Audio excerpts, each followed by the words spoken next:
जिस उपदेश से राम जी को राजकुमार भगवान राम बने, वो उपदेश आप सुन रहे हैं।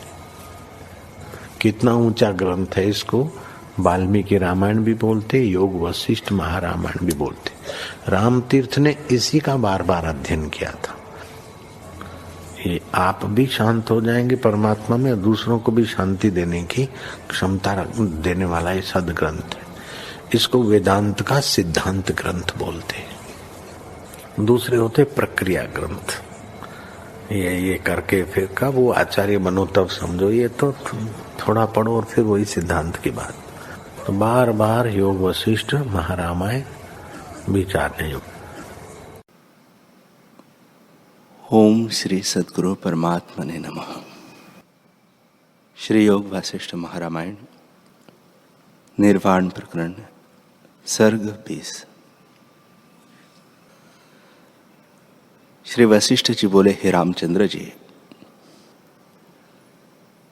जब भुशुंडी ने मुझसे कहा तब मैंने फिर जिज्ञासा से उससे पूछा कि हे पक्षियों के ईश्वर, तुम तो चिरकाल पर्यंत जगत में व्यवहार करते रहे हो, तो तुम्हारे शरीर को मृत्यु ने किस कारण नहीं नष्ट किया?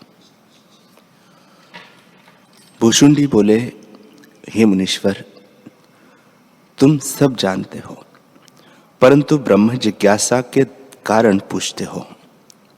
इसलिए जैसे विद्यार्थी वेदार्थ पढ़कर फिर गुरु के आगे दोहराते हैं, वैसे ही मैं आज्ञा मानकर कहता हूं। हे मुनीश्वर,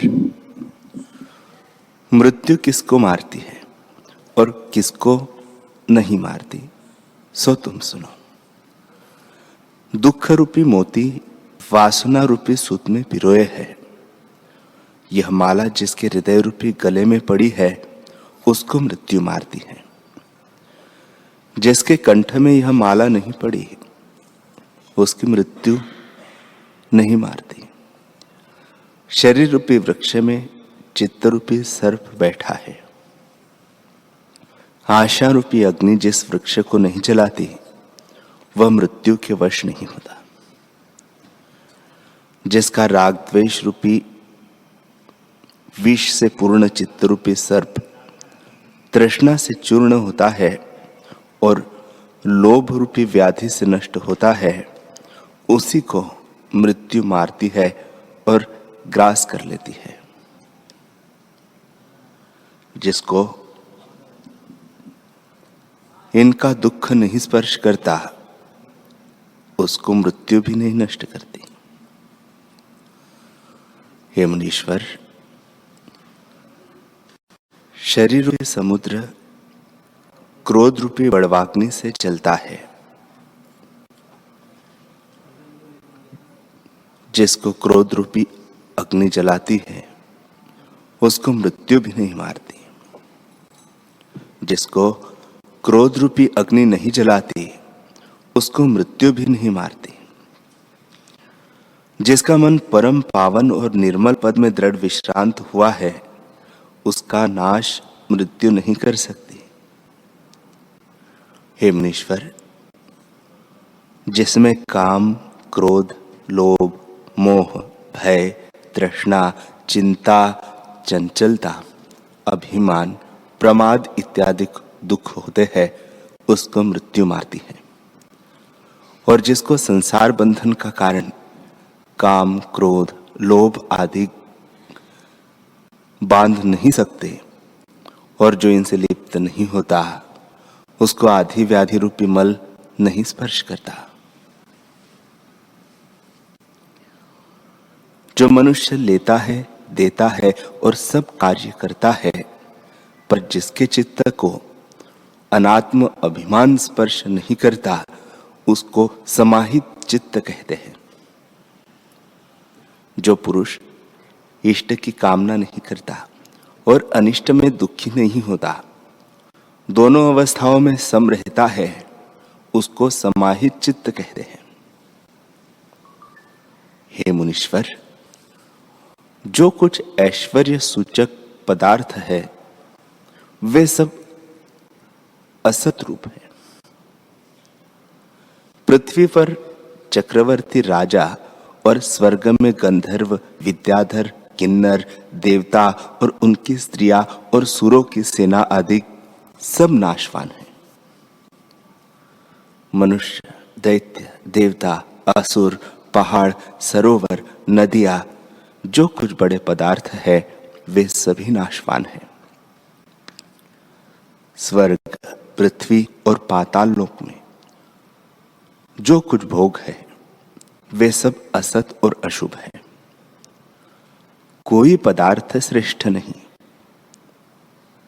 न पृथ्वी का राज्य श्रेष्ठ है, न देवता का रूप श्रेष्ठ है, न नागों का पाताल लोक श्रेष्ठ है, न शास्त्रों का पठन मनन श्रेष्ठ है, न काव्य का जानना श्रेष्ठ है, न पुरातन कथाक्रम वर्णन करना श्रेष्ठ है, न बहुत जीना श्रेष्ठ है, न मूर्ता से मरना श्रेष्ठ है, न नरक में पड़ना श्रेष्ठ है और न इस त्रिलोकी में और कोई श्रेष्ठ पदार्थ है। जहां संत का मन स्थित है वही श्रेष्ठ है। यह नाना प्रकार का जगतक्रम चल है। जो ज्ञानवान पुरुष हैं वे मूढ़ होकर चल पदार्थ में नहीं मरते और बहुत जीने की इच्छा नहीं करते। भुशुंडी जी बोले, हे मुनीश्वर, केवल एक आत्मदृष्टि सबसे श्रेष्ठ है, जिसे पाने से सब दुख नष्ट होते हैं और परम पद प्राप्त होता है। वह आत्मचिंतन सब दुखों का नाशक है। वह चिरकाल के तीनों तापों से तपे और जन्म मरण के मार्ग में चलने से थके हुए जीवों के श्रम को दूर करता और तपन मिटाता है।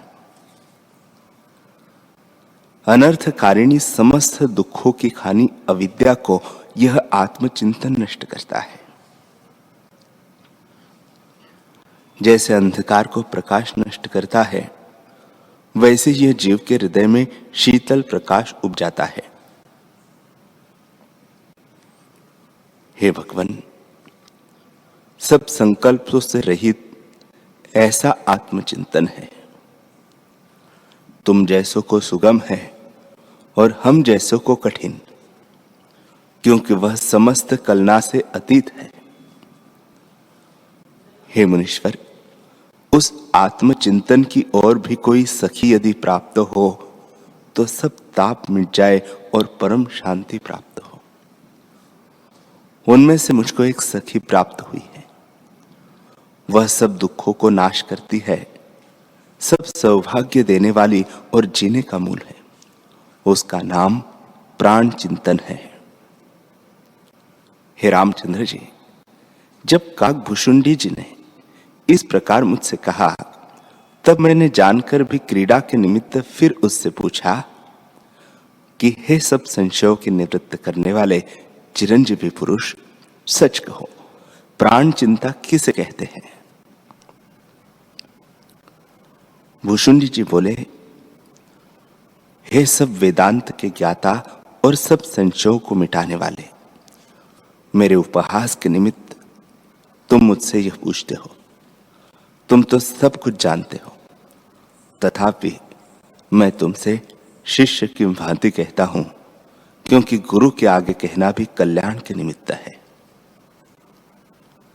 मेरे चिर जीवन का कारण और मुझको आत्मलाभ देने वाली प्राण चिंतना ही है। हे भगवान, इसी दृष्टि का आश्रय लेकर मैं परम पद को प्राप्त हुआ हूं। मुझको बंधन नहीं होता। सब अवस्थाओं में बैठते, चलते, जागते, सोते, सब ढोर मेरा चित्त सावधान रहता है। इस कारण मुझे कोई बंधन नहीं होता। हे मुनीश्वर, मैंने प्राण और अपान के संसरण की गति पाई है। उस युक्ति से मुझको आत्मबोध हुआ है और उस बोध से मेरे मद, मोह आदि सब विकार नष्ट हो गए हैं और मैं शांत रूप होकर स्थित हुआ हूं। हे मुनीश्वर, जिसको प्राणपान की गति प्राप्त हुई है, वह चाहे सब आरंभ कर्म करे अथवा सब आरंभ त्याग करे, परंतु सदा शांत रूप रहता है। उसका काल सुख से व्यतीत होता है। हे मुनीश्वर, अब प्राण अपान का संसरण कहता हूं, सो सुनो। प्राण हृदय से उपजकर 12 अंगुल पर्यंत बाहर जाता है और वहां जाकर स्थित होता है। फिर उस स्थान से अपान रूप हो हृदय में आकर स्थित होता है। हे मुनीश्वर, बाहर आकाश के सम्मुख जो प्राण जाता है वह अग्नि सा उष्ण होता है, और जो हृदय आकाश के सम्मुख आता है वह शीतल नदी के प्रवाह सा आता है। अपान चंद्रमा रूप है और बाहर से भीतर आता है, और जो प्राण भीतर से बाहर जाता है वह अग्नि, उष्ण और सूर्य रूप है। प्राणवायु हृदय आकाश को तपाता है और अन्न को पचाता है, और अपान हृदय को चंद्रमा की तरह शीतल करता है। हे मुनीश्वर, अपान रूपी चंद्रमा जब प्राण रूपी सूर्य में जहां तत्व है लीन होता है तो उसमें स्थित हुआ मन फिर शोक को नहीं प्राप्त होता, और प्राण रूपी सूर्य जब अपान रूपी चंद्रमा के घर में लीन होता है उस अवस्था में स्थित हुआ मन फिर जन्म का भागी नहीं होता।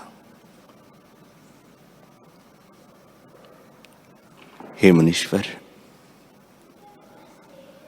सूर्य रूपी प्राण अपने सूर्य भाव को त्याग कर अपान रूपी चंद्रमा को जब तक नहीं प्राप्त हुआ उस अवस्था के देश काल को विचारे तो फिर शोक नहीं पाता और सब भ्रम नष्ट हो जाते हैं। 12 अंगुल पर्यंत जो आकाश है उससे अपान रूपी चंद्रमा उपजकर हृदय के प्राण रूपी सूर्य में लीन होता है, पर सूर्य भाव को जब तक नहीं प्राप्त होता उस मध्य भाव की अवस्था में जिसका मन लगा है वह परम पद को प्राप्त होता है।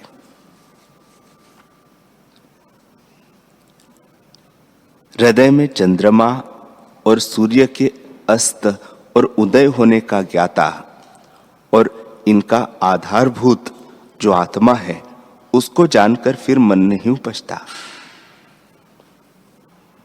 हे मुनीश्वर, प्राण और अपान रूपी जो सूर्य और चंद्रमा हृदय आकाश में उदय और अस्त होते हैं उनके प्रकाश से हृदय में जो भास्कर देव है उसको जो देखता है वही यथार्थ में देखता है। बाहर सूर्य कभी प्रकाश और कभी अंधकार करता है। उस प्रकाश के उदय और तम के क्षीण होने से कुछ सिद्ध नहीं होता। जब हृदय का तम दूर होता है तभी परम सिद्धता प्राप्त होती है। बाहर का तम नष्ट होने से लोकों में प्रकाश होता है और हृदय का तम नष्ट होने से आत्म प्रकाश का उदय और अज्ञान अंधकार का अभाव हो जाता है। उसी प्रकाश में परम पद को जानकर जीव मुक्त होता है। प्राणपान की युक्ति जानने से तम नष्ट हो जाता है। हे मुनीश्वर, प्राण अपान रूपी जो चंद्रमा और सूर्य है वे यत्न बिना उदय और अस्त होते हैं। जब प्राण रूपी सूर्य हृदय कोट से उपजकर बाहर जाता है, तब उसी क्षण अपान रूपी चंद्रमा में लीन होता है और अपान रूपी चंद्रमा उदय हो आता है। और जब अपान रूपी चंद्रमा हृदय कोट के प्राण वायु रूपी सूर्य में स्थित होता है, तब उसी क्षण में प्राण रूपी सूर्य उदय होता है। प्राण के अस्त होने पर अपान का उदय होता है और अपान के अस्त होने पर प्राण का उदय होता है। जैसे छाया के अस्त होने पर धूप निकलती है और धूप के अस्त होने पर छाया प्रकट होती है, वैसे ही प्राण अपान की गति है।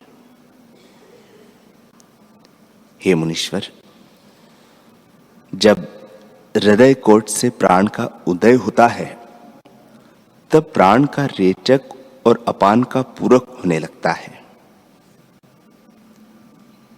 और जब प्राण अपान में स्थित होता है, तब अपान का कुंभक होता है। उस कुंभक में जब स्थित होता है, तब फिर तीनों ताप नहीं तपाते।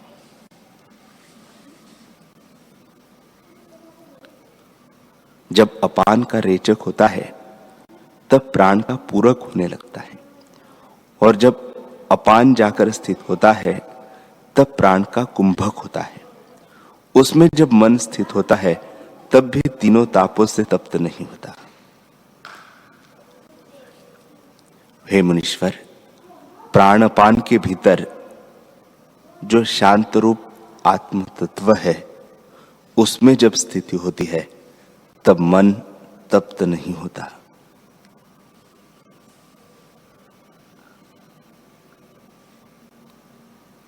जब अपान आकर स्थित होता है और प्राण का उदय नहीं होता, उस अवस्था में जो साक्षीभूत सत्ता है, वह आत्म तत्व है। उसमें जब स्थिति होती है, तब फिर वह साधना कठिन नहीं होती। जब अपान के स्थान में प्राण जाकर स्थित होता है और अपान जब तक उदय नहीं हुआ होता, वहां जो देश काल अवस्था है, उसमें जब मन स्थित होता है, तब मन का मनत्व जाता रहता है और फिर नहीं उपजता। हे मुनीश्वर, प्राण जब अपान में स्थित हुआ होता है और अपान का उदय नहीं हुआ होता, वह कुंभक है।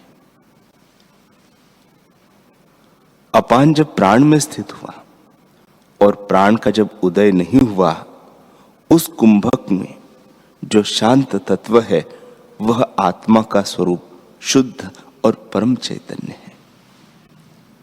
जो उसको प्राप्त होता है, वह फिर शोक युक्त नहीं होता। जैसे पुष्प में गंध से प्रयोजन होता है, वैसे ही प्राण अपान के भीतर जो अनुभव तत्व स्थित है, उससे प्रयोजन है। वह न प्राण है, न अपान, न अनुभव स्वरूप आत्म तत्व की हम उपासना करते हैं। प्राण अपान कोट में क्षय को प्राप्त होता है और अपान प्राण कोट में क्षय को प्राप्त होता है। उस प्राण अपान के मध्य में जो चिदात्मा है, उसकी हम उपासना करते हैं। हे मुनीश्वर, जो प्राण का प्राण, अपान का अपान, जीव का जीव और देह का आधारभूत है, उस चिदात्मा की हम उपासना करते हैं।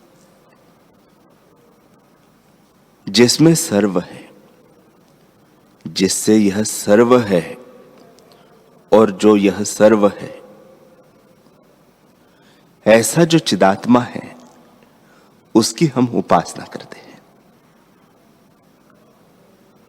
जो सब पदार्थों का प्रकाशक है, सब पावनों का पावन है और सब भाव अभाव पदार्थों का अपना आप है, उस चिदात्मा की हम उपासना करते हैं। जो पवन परस्पर हृदय में संपुट रूप है, उसमें स्थित जो साक्षी रूप और भीतर बाहर सब जगत है, उस चिदात्मा की हम उपासना करते हैं।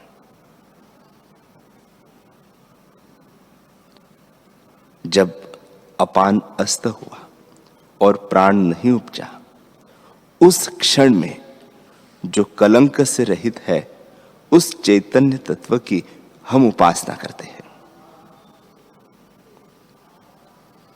जब प्राण अस्त हुआ और अपान नहीं उपजा, ऐसा जो नासिका के अग्रभाग में शुद्ध आकाश है और उसमें जो सत्यता है, उस चित सत्ता की हम उपासना करते हैं।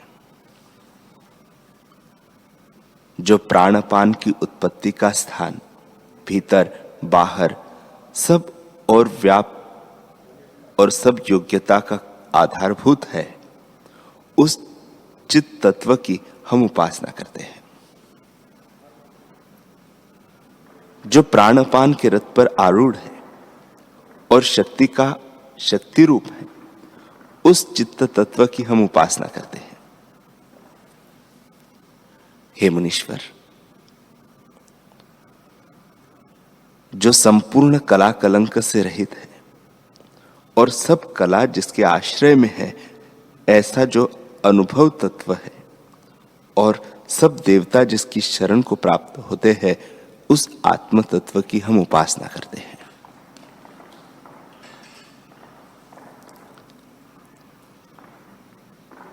भुशुंडी जी बोले, हे मुनीश्वर, इस प्रकार मैंने प्राण समाधि प्राप्त की है और इस क्रम से मैं आत्मपद को पहुंचा हूं।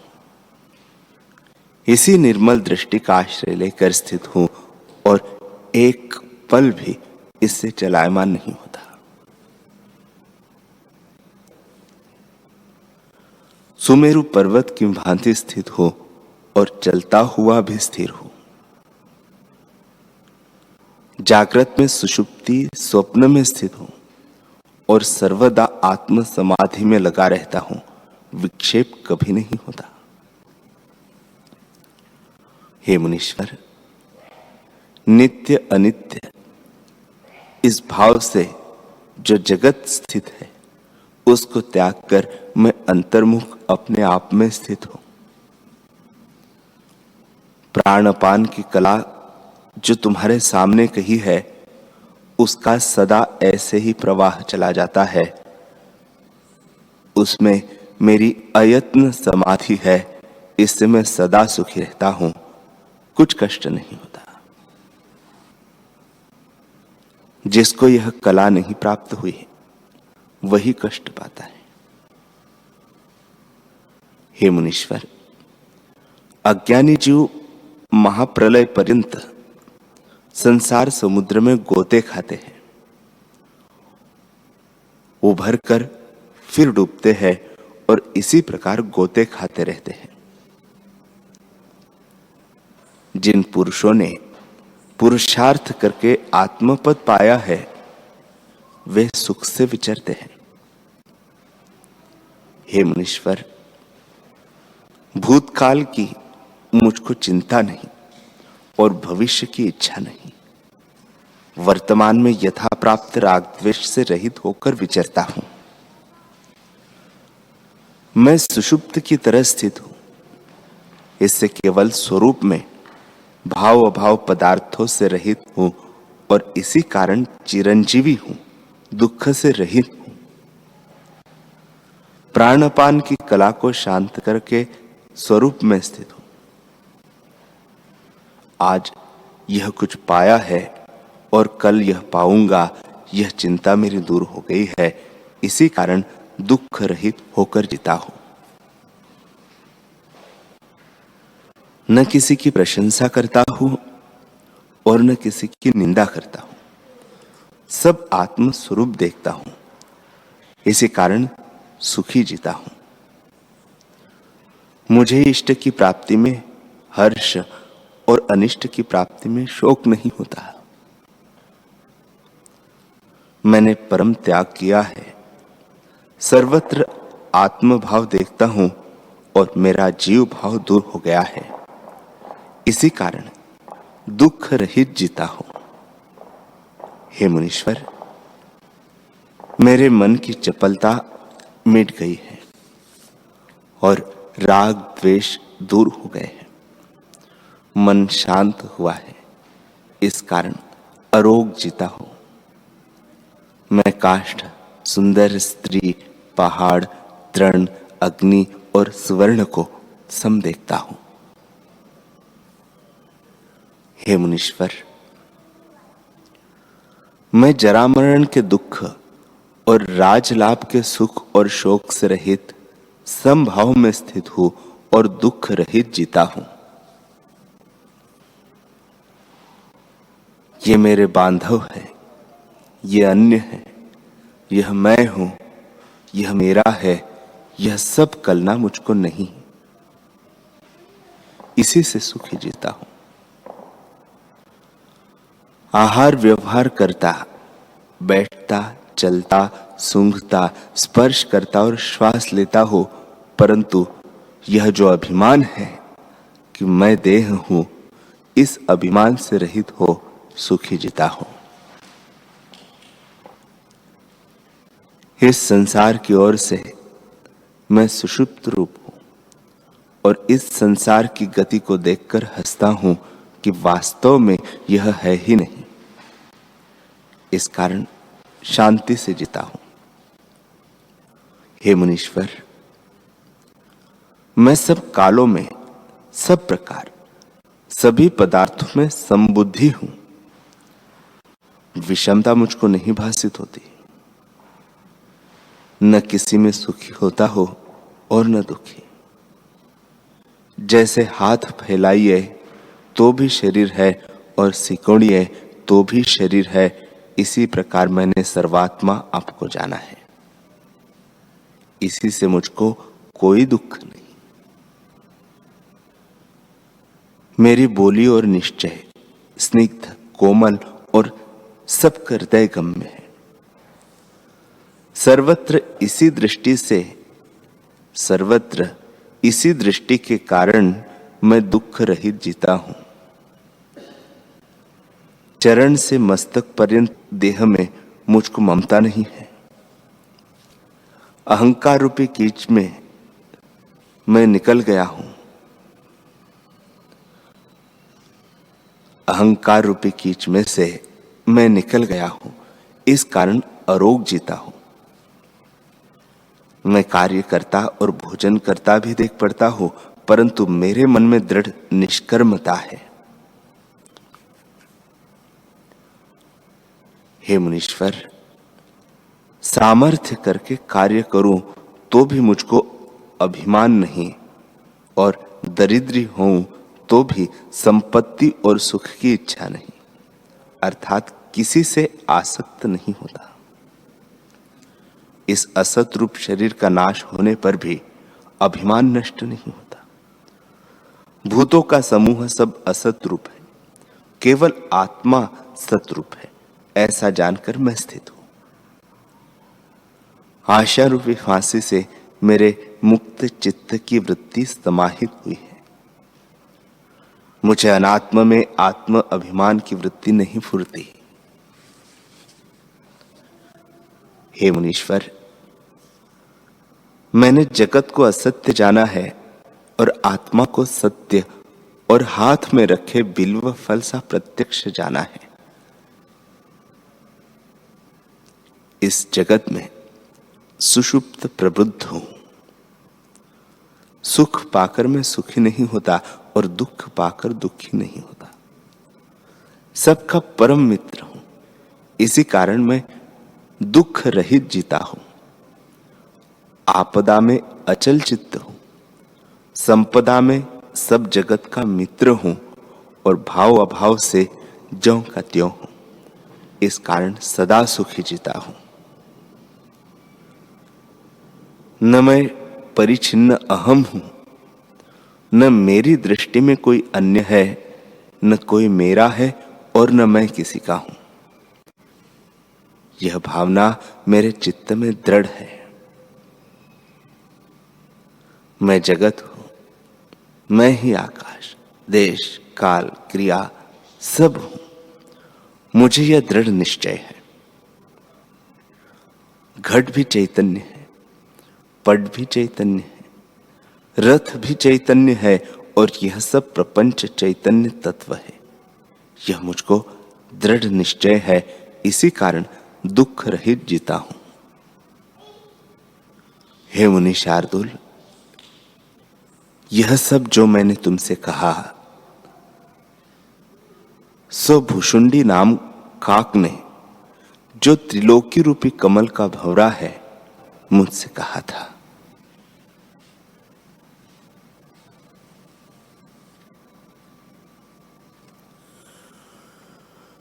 हरि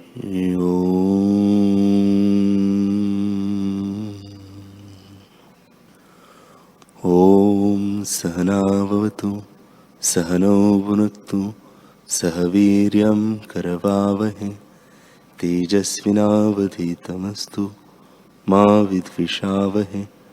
ओम शांति शांति शांति। श्री सद्गुरुदेव भगवान की जय।